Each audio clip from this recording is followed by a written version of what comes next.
Have you all met my friend Mason? Mason Perkins right here. I'm teasing Mason. I'm not going to tell him it was your birthday yesterday. I won't tell him to sing you happy birthday afterwards either. It was June 26, 2009.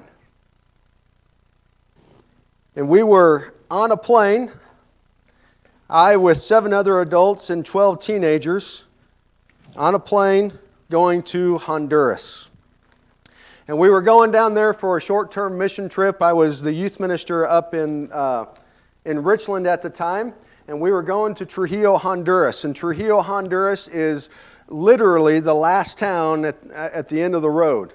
The pavement stopped in Trujillo, because then you went into the ocean. And on our flight there, one of the men that was with us, he was my elder at the time, still is an elder there at Richland. Rod leaned over to me while we're flying. He said, "Have you heard what's happening in Honduras?" I said, "No, I haven't." And he hands me a newspaper. He says, "You need to read this article." And it was a USA Today.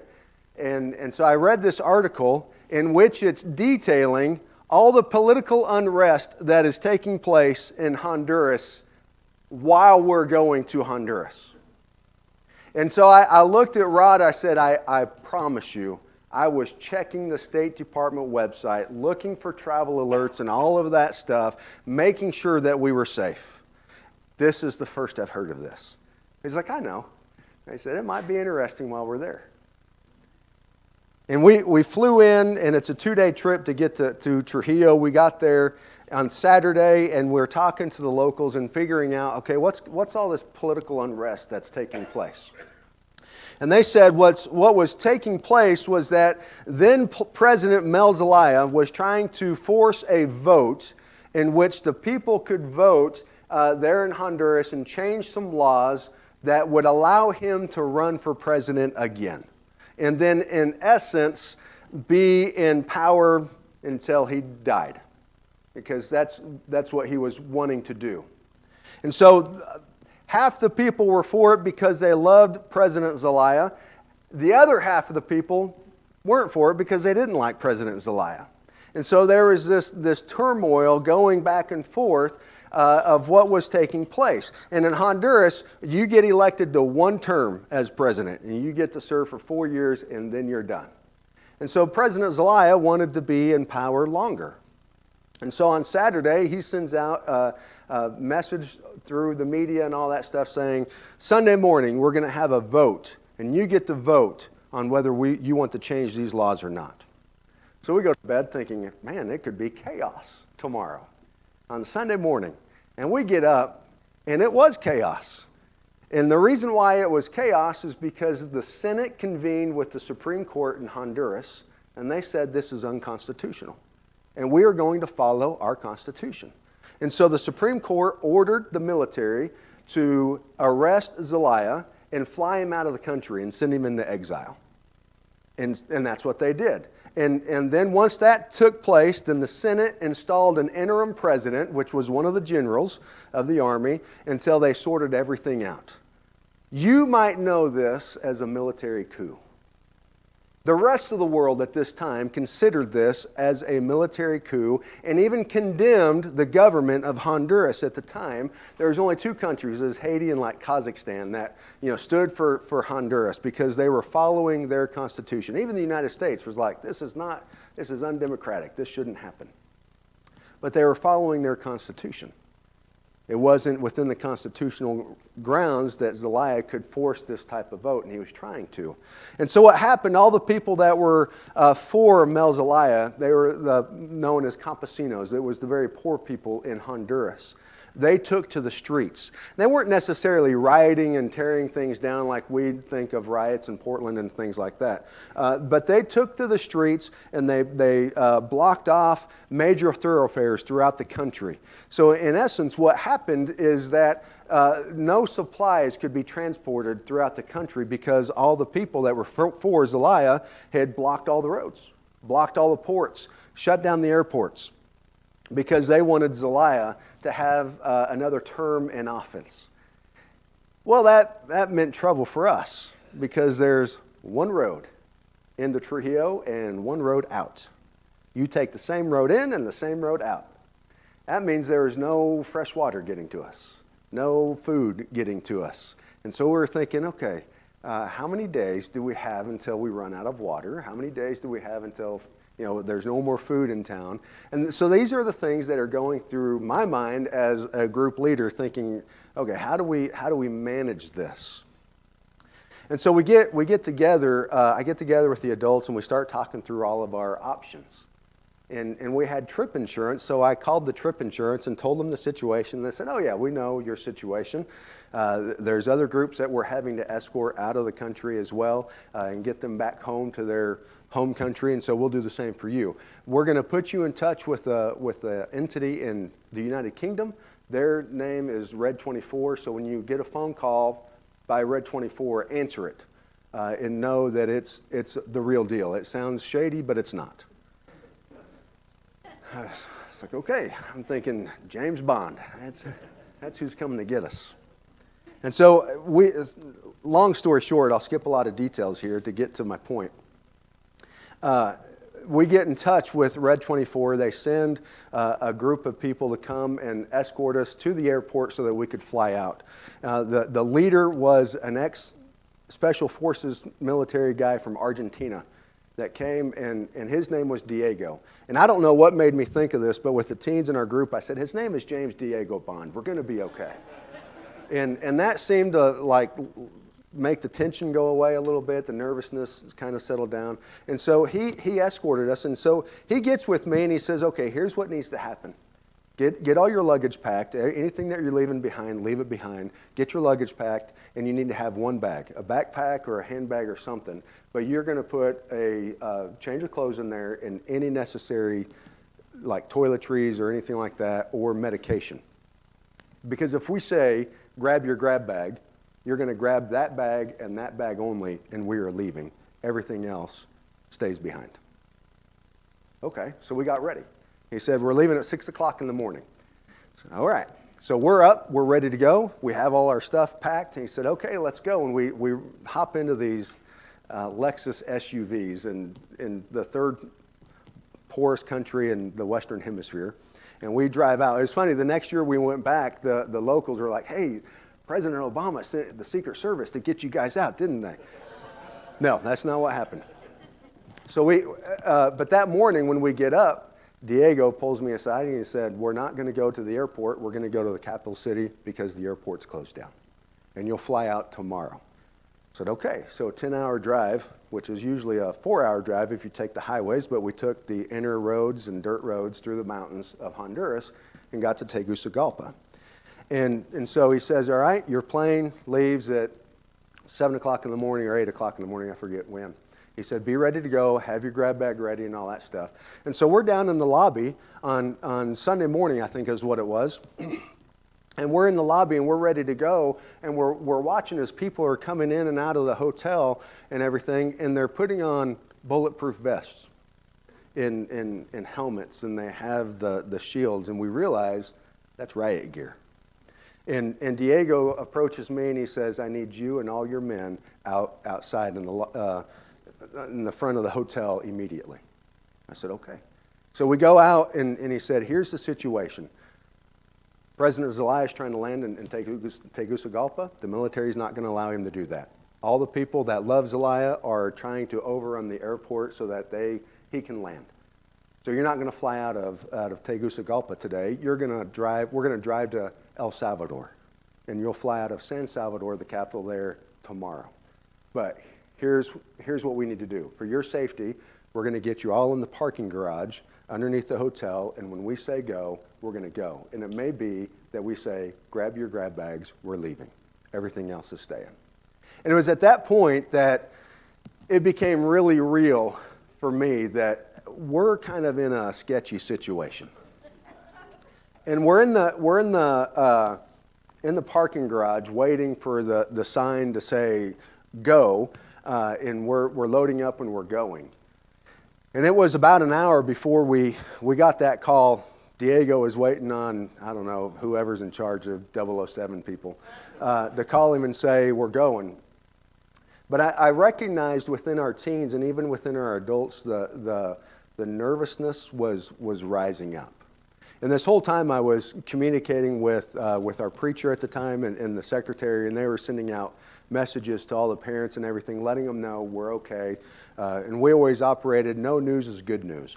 And so they were getting at least updates saying, hey, everyone's okay, everybody's safe and whatnot. But it was at that point I had a little phone that I had bought when I was in Honduras there that I used every time I went, and I just grabbed a kid and said, hey, call your parents. Let them know you're okay. Even the adults did. I even called Brittany. You were in McCall, I think, with your family, living it up for 4th of July. But we knew that the situation was serious. And we stood together in a circle, and we prayed, and we sang that song that we sang before I got up. Oh God, you are my God, and I will forever praise you. And that song has always stuck with me for the last 13 years, and it has a great deal of meaning to me. It's not my favorite song at all, but it has a great deal of meaning to me. And I don't know if it was because of the situation or whatever, but my perspective on that song changed greatly that day, especially as we were singing those words, oh God, you are my God, and I will ever praise you. I will seek you in the morning, and I will learn to walk in your ways. And step by step you lead me, and I will follow you all of my days. I will follow you all of my days, and I will follow you all of my days. And step by step you'll lead me, and I will follow you all of my days. When you read it out loud, you realize, wow, that song is really repetitive. But that first line comes from Psalm 63.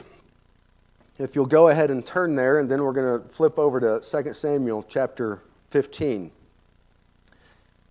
But the first words in Psalm 63 says, O God, you are my God.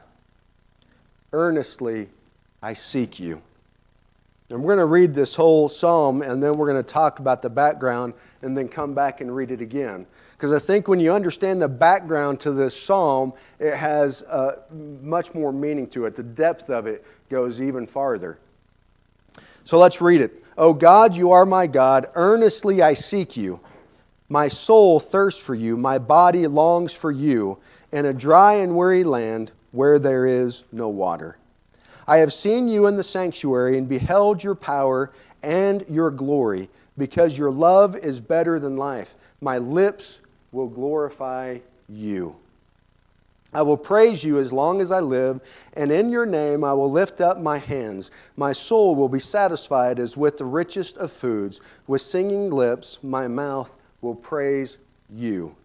On my bed I remember you. I think of you through the watches of the night, because you are my help. I sing in the shadow of your wings. My soul clings to you. Your right hand upholds me. They who seek my life will be destroyed. They will go down to the depths of the earth. They will be given over to the sword and become food for jackals. But the king will rejoice in God, and all who swear by God's name will praise him, while the mouths of liars will be silenced. When you read through this psalm, I don't know about you, when I read through the Psalms, it's easy to just read through them and not understand what's happening. But when you dig into the psalm and understand the background as to why the author is writing this particular psalm, it gives so much more meaning. And so when you just read through the psalm, it's like, wow, that's a really good psalm. But when you look at the title, Psalm 63, a psalm of David when he was in the desert of Judah, well, that gives the psalm a little bit more meaning. Kind of. He's in the desert. But once you understand why he's in the desert, then there's more meaning that's given. And so when you look at verse 11, but the king will rejoice in God. All who swear by God's name will praise him, while the mouths of liars will be silenced. That gives us a clue as to when David wrote this. He was the king at the time that he wrote this. And so if you keep a finger here or a marker there in Psalm 63, turn over to 2 Samuel chapter 15. And we won't read all 4 chapters because I'll be hungry by then. But we're going to go over them. 2 Samuel chapter 15, 16, 17, and 18. In chapter 15, when I look at the title heading of my Bible here, it says Absalom's conspiracy. And Absalom is one of the sons of David, and he would be the next in line to succeed David as king. But Absalom is, for whatever reason, maybe he's a little been out of shape with David or whatever, but he wants to speed that process along. And so he puts together a conspiracy to overthrow his father David as king so that he can be installed as king.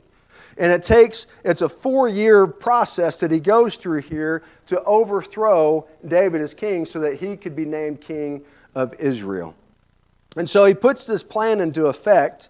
And when it finally comes to fruition, there in verse 12, David is in verse 13, messengers come to David, and David realizes, okay, this is what's happened. It's time for my family to leave. And I'll leave this up to God. And whatever God decides, if I'm to remain as king, then I'll remain as king. But if it's in God's timing for me to move on as king and not be king anymore, then that's God's decision. So I'll gladly step away. And so David, with his family and all of his fighting men, they leave and they exit the city of Jerusalem and go into the Judean desert. And as they're going out, what happens, the priests bring the Ark of the Covenant. And as they are marching by, they are offering sacrifices.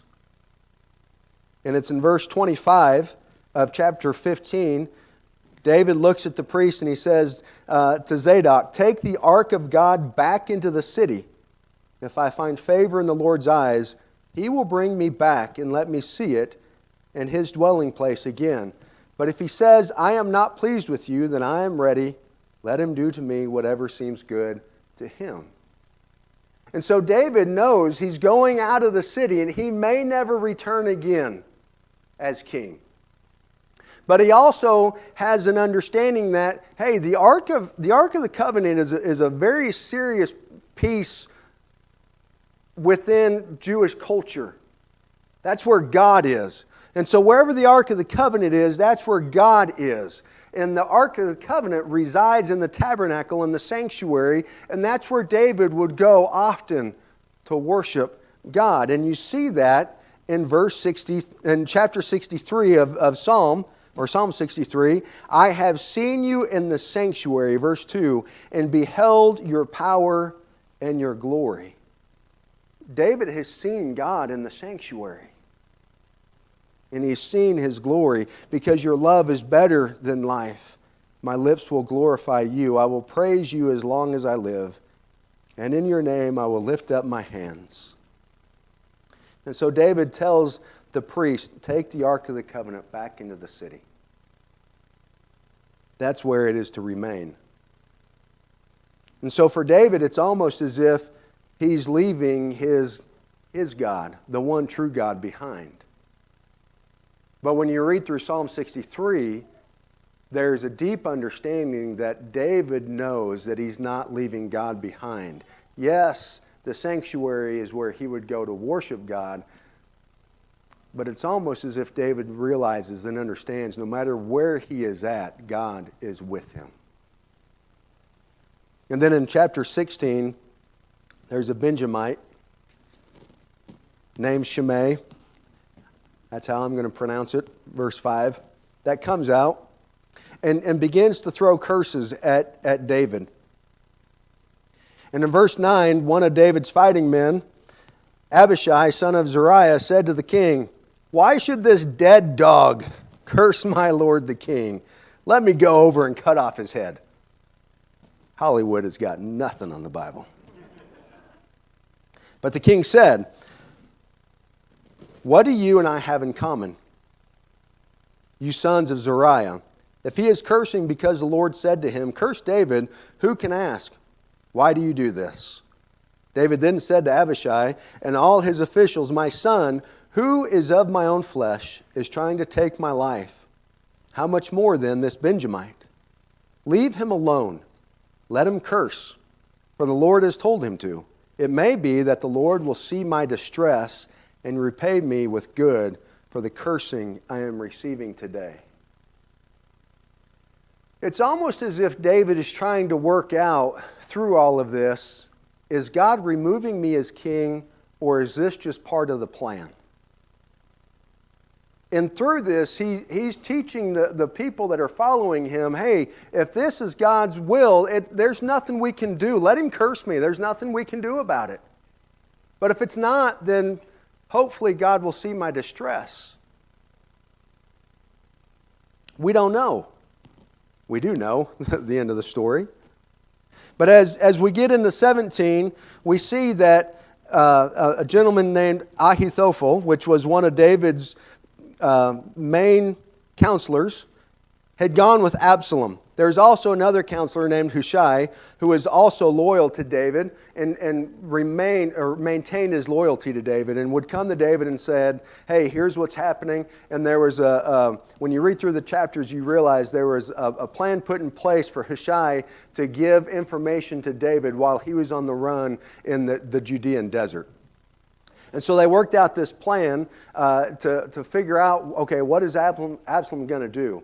And Absalom had this plan to just chase after David and kill him. And so Hushai knew that and sent that information on to David, and David moved farther beyond the fords in the desert of Judah, which is where all the water is, and moved on beyond that to get to safety. And so when we have that understanding in place, Psalm 63 becomes even more important. It has a lot more depth to it. Because David is in a place where there's not a lot of water. He's in a place where there's not a lot of food. He's in a place where there's not a lot of shelter. He's out in the middle of the desert, running for his life. Because he doesn't, I don't know that he doesn't want to face his enemy as much as it is that he doesn't want to face Absalom. Because even Hushai, in his advice to Absalom, says, why are you going to chase after David? If you chase after David, here's what's going to happen. He's going to kill you. And the reason why he's going to kill you is because David is a warrior. David is a fighter, and all of his men are fighters. You are not Absalom. And so if you chase after David, he's going to kill you. And that's why I think David is pushing farther into the Judean desert, because he doesn't want to have that conflict with his own son.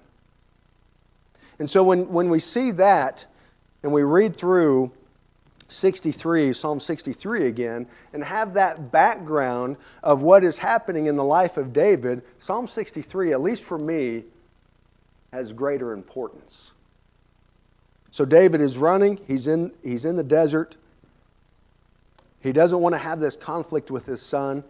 When you get into chapter 18, we see that Absalom is killed, and David comes back to the city and reclaims his throne as king. But in the meantime, David pens this psalm. And understand that David could have been, woe is me.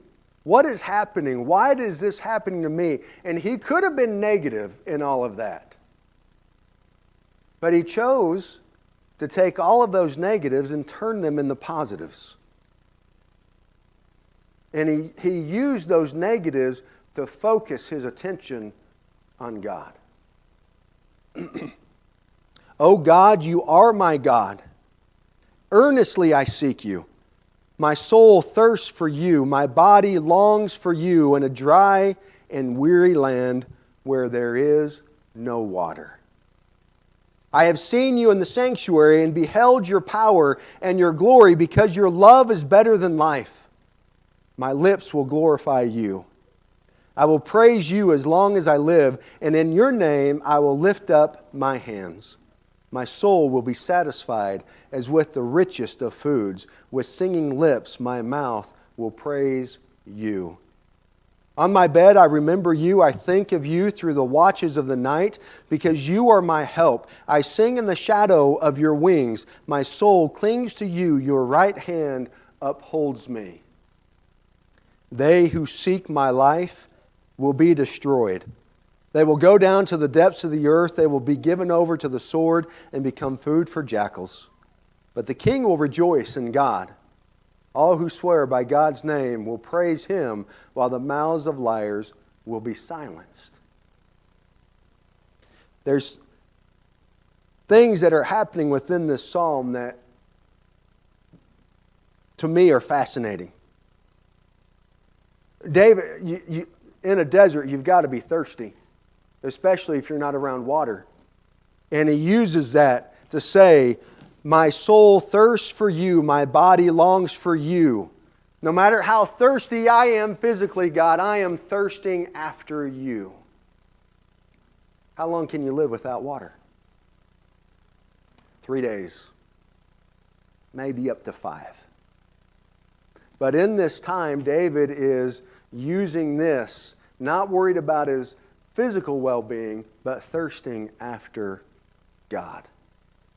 Not in the sanctuary, in the tabernacle, but out in the middle of the desert. I have seen you in the sanctuary, beheld your power. Let me go on to verse 5. My soul will be satisfied as with the richest of foods. With singing lips, my mouth will praise you. Again, how long can you live without food? About 21 days. Up to 28 days, maybe. David's hungry. But even in this plight that he is in, he is turning this into a positive and he's focusing on God. My soul clings to you, verse 8. Your right hand upholds me. God is his protection out in the middle of the desert. You see, we need water to survive. We need food to survive. We need shelter to survive. And David here is writing about his predicament being out in the middle of the desert without water, without food, and without a lot of shelter. Maybe I should say without a lot of water, without a lot of food, and without a lot of shelter. And even though I don't have those things, God, you provide those things.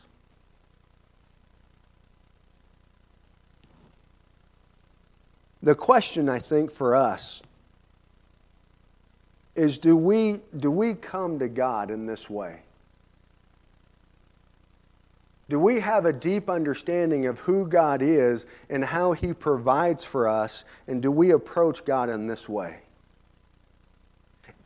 I know it's the holidays. We just had Thanksgiving. Christmas is upon us, and the New Year is upon us, and then all the other holidays for 2022. We live by holidays, don't we? But you know what? It's not always a good season for everybody. Because sometimes during the holidays, it's hard on families. Whether it's the loss of a loved one, the loss of a job, finances, a diagnosis that you weren't expecting. And we can go on and on and on and on. But in those times, how do we approach God? Do we approach God like David does? Where we can say, God, I thirst for you. I will only be satisfied by you, and my shelter is in you.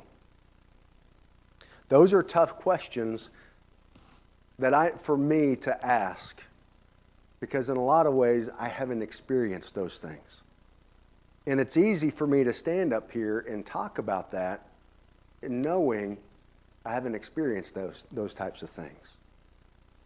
You know, that experience in Honduras, I would never say, wow, that was like what David went through. I know exactly what David's... No.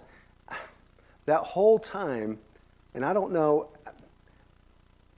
it's one of those things that's hard to explain. I know God was there and God was present because I believe people were praying for us all over the country. Were praying for us and praying for our safety. And there was a great sense of peace for me and the rest of us, and never once did we feel like we were in imminent danger as we were being escorted out of the country of Honduras. Although when we look back and we see, like when we're leaving the hotel and Diego says, hey, look at that road, and it's a 4-lane highway and it's packed with people shoulder to shoulder, and I asked him, I said, what's that? He said, that's the road to the airport. It's a mile down there. And those are people trying to overrun the airport. We get to the border. He says, let's hope the border's not closed. Thanks for that, Diego. And he takes all our passports and he goes in and he checks them off and everything. He comes back and says, we're good to go. And we get an hour past the border and they close the border down.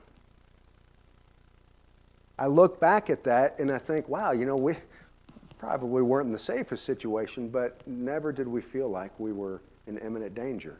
And so it's hard for me to look at this and say, I know exactly what David was going through.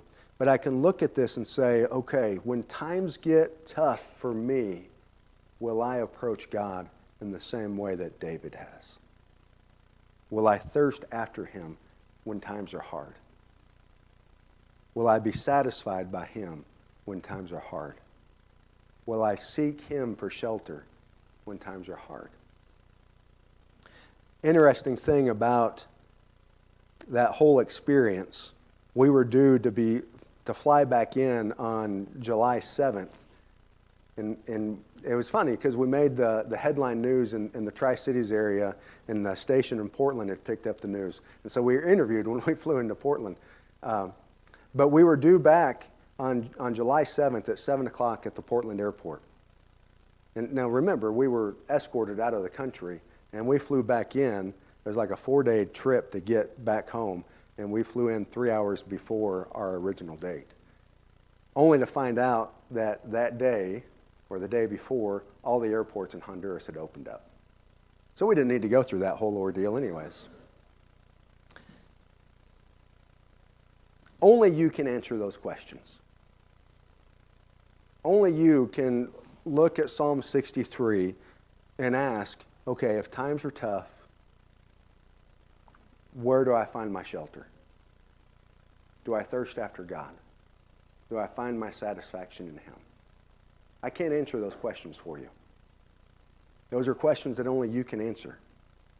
And some of you, based on your life experience, can commiserate maybe with David, can understand where David is at. And so maybe this psalm resonates with you in a very different way.